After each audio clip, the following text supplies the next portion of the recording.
I woke up with a feeling of excitement.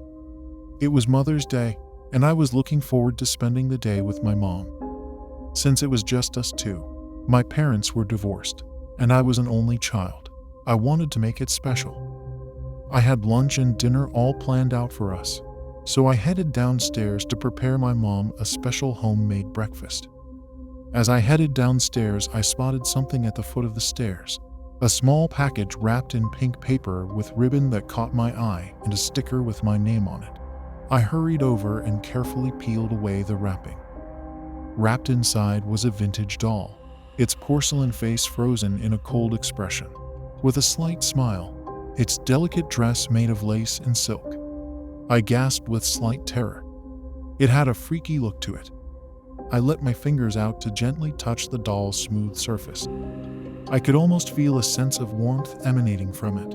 Although it was older and had an eerie feeling to it, I knew it was special since it came from my mom. This was the perfect gift, I thought, my heart beating with affection for my mom, just thinking it once belonged to her as a child. I started breakfast. Pancakes, fried eggs, bacon, and some coffee, all her favorites.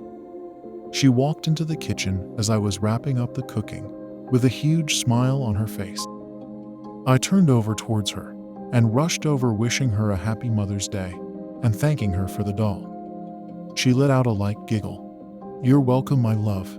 I just found it at a store and thought it was cute, just for you." I was confused. I thought the doll belonged to her, but she said she found it at a store.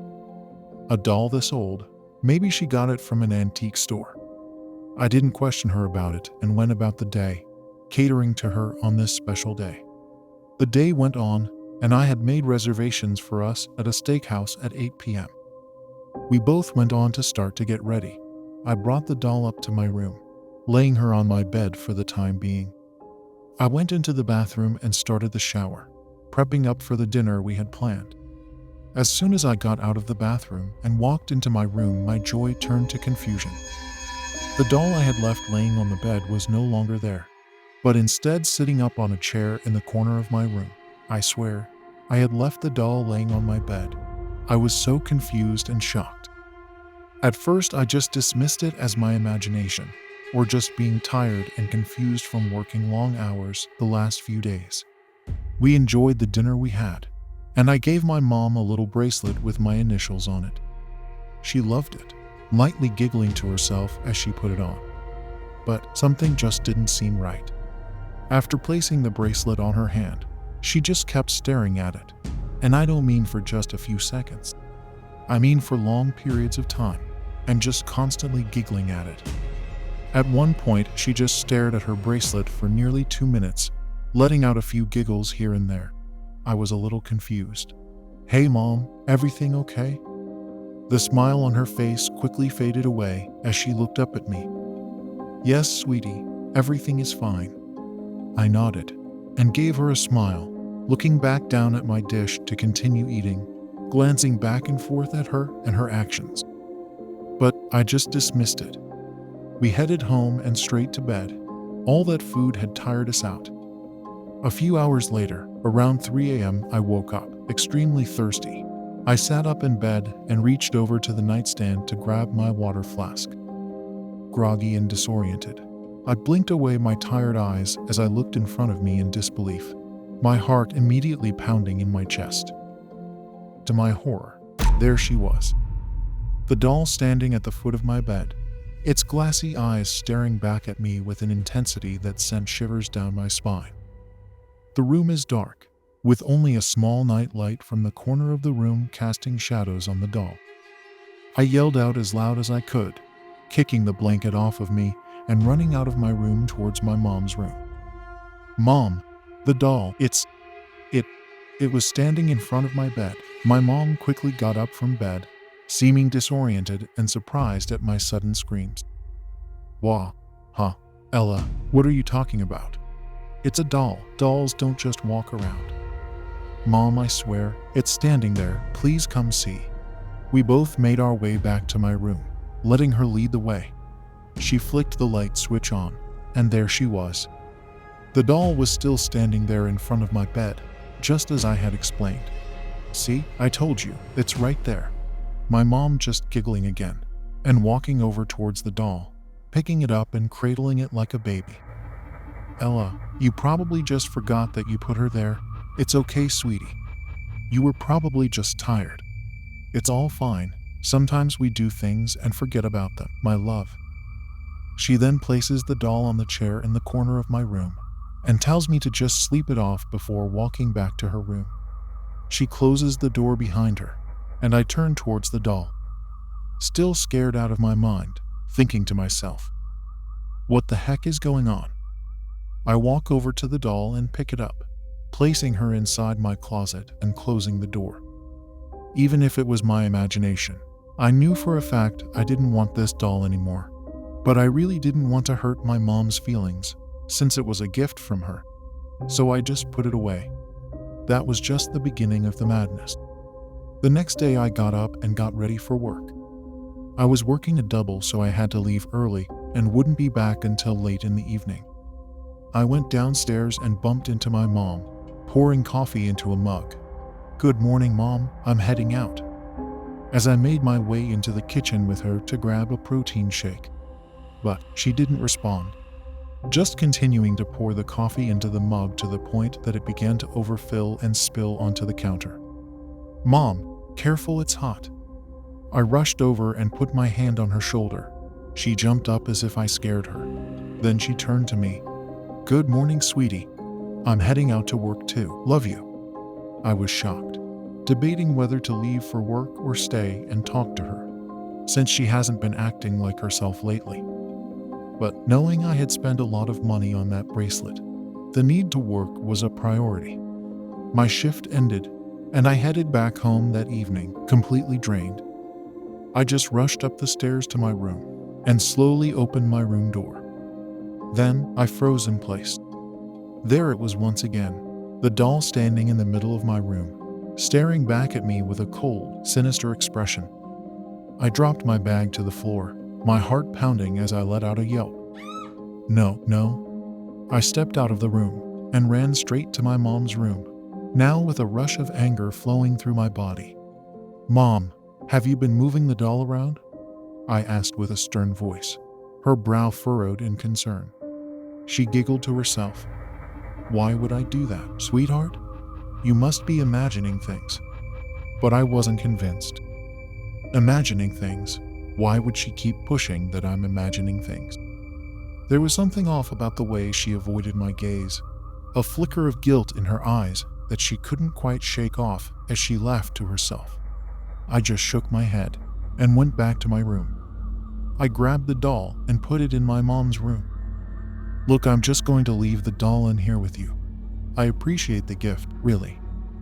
I rushed back to my room. The night went on. I laid in bed, scared of what might happen next. I stayed on my phone for a few minutes before falling to sleep. After a few hours, I woke up for a drink, fearing the worst as I tried to avoid looking in front of me and just turned towards the nightstand for my water. But once again, from the corner of my eye, I could see the shape of a person standing in front of my bed. I quickly turned over, and there it was. The same doll, with the same cold expression, standing in front of my bed staring at me. I was shocked and gasped as I stared back at the doll, frozen in fear as tears began to roll down my face. That's when I heard it, a light giggle coming from my door. I slowly turned my head to face my door, and my heart dropped to my stomach. The shadow of a woman's face, peeking through the crack of my slightly open door, a huge grin on her face. The light glare of the nightlight in my room glowing on her face. The woman giggling and smiling like a possessed person. Tears poured down my face, my breathing growing heavier as I gasped for air in fear. I rubbed my eyes to get a better look at the woman at my door. But it wasn't just any woman. It was my mom, standing there, watching me. The evil-looking grin on her face as she continued to giggle. Mom, I questioned her in a low voice. She let out one final creepy laugh before slowly closing the door, her smile slowly fading away behind the door. I didn't know what to do, but my questions were answered. I knew for a fact it was my mom moving the doll around, trying to scare me or something.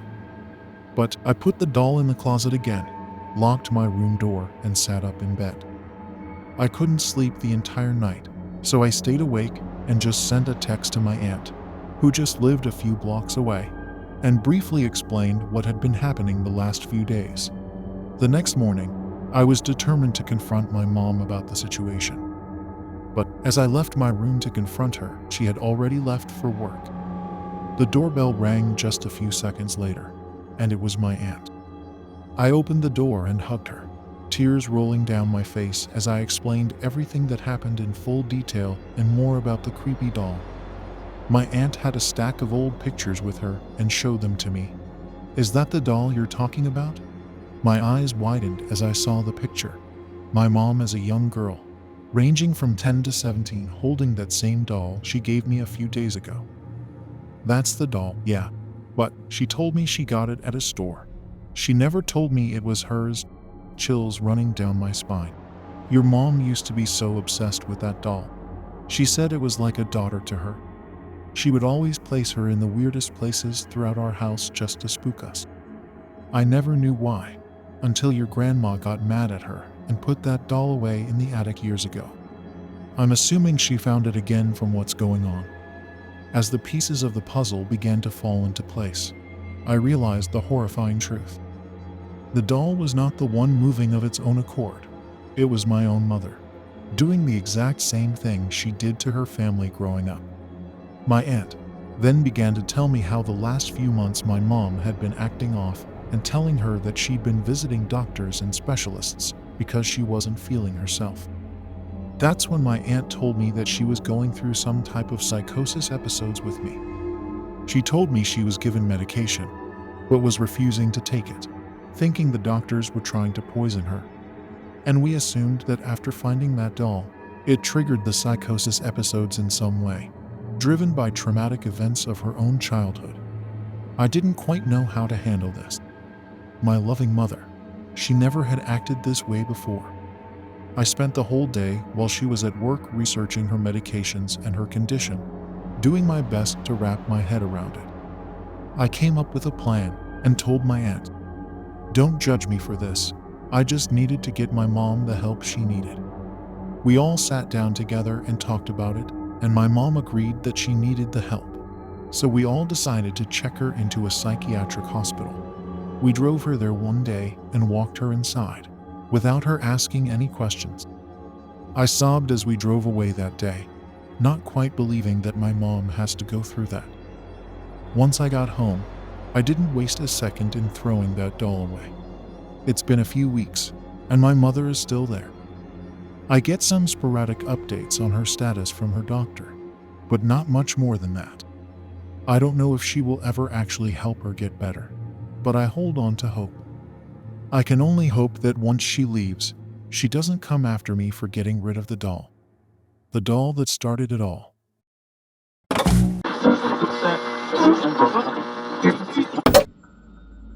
As we wrapped up dinner at a local restaurant, me, my younger brother Josh, and my parents headed out into the night. My stomach still warmed with the satisfaction of a large Mother's Day meal. Little did we know that our night would transform into a chilling ordeal that would haunt us for years to come. The street lamps cast long shadows across the sidewalk as we walked across the parking lot, the city buzzing with the day's celebrations. Dad walked slightly ahead, his hands tucked into his jacket pockets, while Mom walked beside him, her arm linked with his. I trailed behind with my younger brother, Josh, his hand firmly clasped in mine. At 8, Josh was still a little kid in my eyes, his wide eyes filled with wonder at the world around him. Suddenly, a commotion broke the calm of the evening. A woman emerged from the darkness, her back hunched and her face covered by a tangle of unkempt hair. Her clothes were ripped, and streaks of dirt covered her pale skin. But what caught our attention was the pained expression etched upon her face, tears streaming down her cheeks. "Excuse me," she choked out, her voice hoarse with emotion. "Please, you have to help me." Mom's grip on Dad's arm tightened, and we all instinctively drew closer together, a sense of unease creeping over us. "What's wrong?" Dad asked, his voice concerned, but still cautious. The woman's bloodshot eyes fixed on Josh, and a shiver ran down my spine as she took a step forward, her movements unsteady. "That's him," she whispered, her voice quivering with emotion. "That's my son." I exchanged a bewildered glance with Mom and Dad as confusion clouded our minds. Josh looked up at me, his brow furrowed in confusion. "I'm sorry, ma'am," Dad said gently, trying to diffuse the tension. "But you must be mistaken. This is our son." But the woman seemed undeterred, her eyes wild with desperation as she reached out a trembling hand towards Josh. "No," she cried, her voice rising in hysteria. "He's mine. You have to give him back to me." Fear clenched at my heart as the woman's words echoed through the night. She lunged forward, her hand gripped tightening on Josh's arm as she tried to pull him towards her. Panic surged through me, and I reacted without thinking, pushing the woman away with all the strength I could muster. Both my parents quickly followed behind me, jolting into action. My mom yelled out in fear as she pulled Josh back with all her strength. My dad rushed her, pushing her back with all his strength as well. At that point, we didn't care who it was. We needed to get her away from us. Away from Josh. "Leave us alone," my dad shouted, his voice echoing onto the parking lot. The woman stumbled backward, falling on her bottom, her eyes wide with shock, before turning, yelling out as loud as she could, "That's him, I know it is, it's him," and turning away from us, disappearing into the darkness from where she came. We stood there for a moment, our breaths coming in ragged gasps, our hearts pounding in our chests. My mom hugged Josh, shaking in fear. Josh was stunned, unable to speak, just with watery eyes confused about what had just happened. My dad kept a close eye on her as she walked away, his fists balled up ready for anything to happen. I stood next to him ready to back him up if anything was to happen. "What just happened?" Mom whispered, her voice trembling with disbelief. "I don't know," Dad replied, his voice grave. "But we need to get out of here, now." We hurried down the parking lot towards our car, the events of the evening replaying in my mind like a nightmare. Who was that woman? And why did she think Josh was her son? The questions swirled in my mind, but there were no answers to be found. My mom questioned my dad. "Should we call the police?" He nodded his head, clearly aggravated. So my mom did just that. Although we didn't see the woman anymore, we gave a good description of her to the dispatchers, the location last seen, and everything that happened. We took off home from there, not wanting to stay longer in case she decided to come back. As we reached the safety of our car, I glanced back at the spot where the woman had vanished into the night, a shiver running down my spine. Just wondering, what would she have done to my little brother if she got away with him? Thinking back on it now, I feel so bad for that lady. We have no idea what trauma she probably went through to end up like that.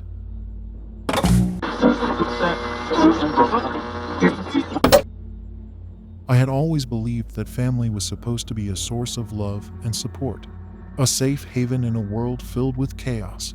But sometimes those who you think are close to you really don't care about you at all.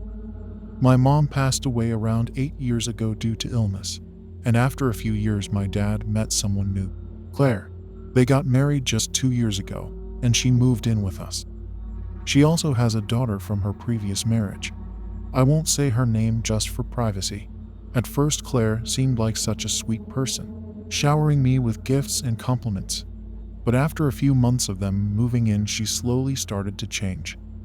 Started to act more distant towards me, wanting to do things with my dad and her daughter only, excluding me from conversations, giving me the cold shoulder, and being emotionally abusive towards me by insulting how I looked or talked. But my dad also took notice of these things, and would try his best to include me in everything, and would defend me in a low tone, to avoid arguments. It was Mother's Day.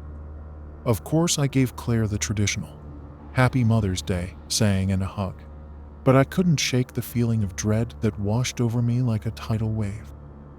I knew that this day would be anything but a celebration. The scent of breakfast lingered in the air, mixing with the tension that hung between us like a heavy fog. My stepmom, Claire, moved about the kitchen with forced cheerfulness, her movements stiff and strained. Her daughter sat at the table, her eyes fixed on her phone, oblivious to the storm brewing around her. "Happy Mother's Day, Claire," my dad said, his voice tinged with forced enthusiasm as he placed a bouquet of flowers on the table. Claire's lips curled into a tight smile as she accepted the flowers, her eyes flickering with irritation. "Thanks," she replied curtly, her tone devoid of warmth. I glanced at my dad, hoping to find some sign of recognition in his eyes, some acknowledgement of the tension that filled the room. But he avoided my gaze, busying himself with setting the table as if nothing was wrong. As we sat down to eat, the silence was deafening, broken only by the clinking of utensils against plates as we had breakfast. Claire's hostility towards me was palpable, her every word laced with venom as she criticized everything from my appearance to my choice of breakfast. "You couldn't do your hair at least, or dressed up a little? I mean, it is Mother's Day. Show some respect." I stared back at her and apologized, trying not to anger her. I was still in my pajamas, but I was taken back by her comments. No one was really dressed up nice, just wearing casual clothes, as we were just having a normal family breakfast. I tried to focus on my food and pretend that everything was normal, but her words cut through me like a knife. I could feel the weight of her disapproval bearing down on me, suffocating me. As we wrapped up, I helped clean up. Claire asked me to put a few things away. Her daughter just left her room without helping at all. But since Claire did make the meal, I nodded and helped put things away before heading to my room. But it was then that Claire's anger boiled over. Over something as trivial as forgetting to put away the milk, she exploded into a rage, her face contorted with fury as she launched into a tirade of insults and accusations. "Are you serious right now? I took hours cooking for us, and you can't do me a simple favor for Mother's Day? You're such a lazy slob. I'm so tired of your crap. Tired of you thinking you own this place." I was taken back once again, my eyes starting to water at the reaction she was having. Her emotional attacks were getting worse, but I never would insult her or argue with her. I knew my dad was happy being with her, so I never complained about anything. But this was too far. This was our home. We have lived in this home before her. Back when my mom was still around, I was raised here all my life. How dare she speak to me that way? I felt my heart pounding in my chest as Claire's words washed over me, each one a cruel reminder of my worthlessness in her eyes. Never have I talked back to her in a rude way, but today broke me. I was finally tired of being treated this way, so I broke. "Why are you always like this, Claire? I do nothing to you, but you have so much resentment towards me. What is wrong with you?" The first time I ever talked back to her, and it was the last. I immediately regretted it. Then, without warning, she lashed out, rushing over towards me, her hand connecting with my cheek with a sharp crack.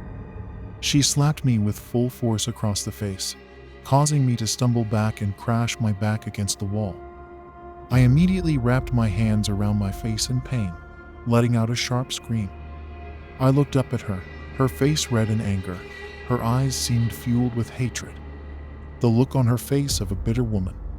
The room spun around me as I struggled to make sense of what had just happened, my mind reeling with disbelief. "Dad," I pleaded, turning to him for help. But he remained silent, his eyes cast downward, his hands clenched into fists at his sides. Claire looked over to my dad as well, not expecting him to say anything. She reached over towards me once again. This time her hand gripped onto my hair with sheer strength, as if wanting to drag me to the ground. "That's enough, Claire," my dad screamed out, his voice firm and unwavering. "I won't stand by and watch you abuse my daughter any longer. Who the heck do you think you are?" Claire's eyes widened in shock as she recoiled from his words, her anger momentarily replaced by disbelief. But my dad didn't back down, his resolve unshakable as he stood up for me in a way I had never dared to hope for. And in that moment, I realized that I wasn't alone, that my dad was here to protect me, to shield me from the storm that raged within our home. Tears welled up in my eyes as I looked at him, gratitude flooding my heart for his courage and strength. With a final, defiant glare at Claire, my dad walked over, gripping her hand, pulling her away from me. Claire continued to look at him, stunned by his actions. She muttered, But, he took my hand and led me out of the house, turning once more towards Claire with an angry expression. What do you mean you're tired of her thinking she owns this place? Did you forget, I own this place? We may be married, but I bought this place myself. And let me remind you, she was here before you, and she will always come before you. You don't think I've noticed the way you've treated her? I was hoping you would change, but not after that. I need you out in the next few days. No more talking and no excuses. We'll figure everything else out after. Happy Mother's Day, Claire. In the days that followed, my dad filed for divorce, determined to put an end to the cycle of abuse that had torn our family apart. I felt terrible. I just kept blaming myself and apologizing to my dad, feeling like it was all my fault. But every time we talked about it, he always stopped me and told me it was not my fault at all. That no matter what happens, I will always be his little girl. We talked about how much we missed Mom, and he would do anything to keep me happy and take care of me. It's been a few years now and my dad found someone new. And my gosh, this woman is an actual angel. Respectful and caring and treats me like her own daughter. And I know for a fact she's being genuine. We've been happy ever since, and I'll always stick with my dad through thick and thin.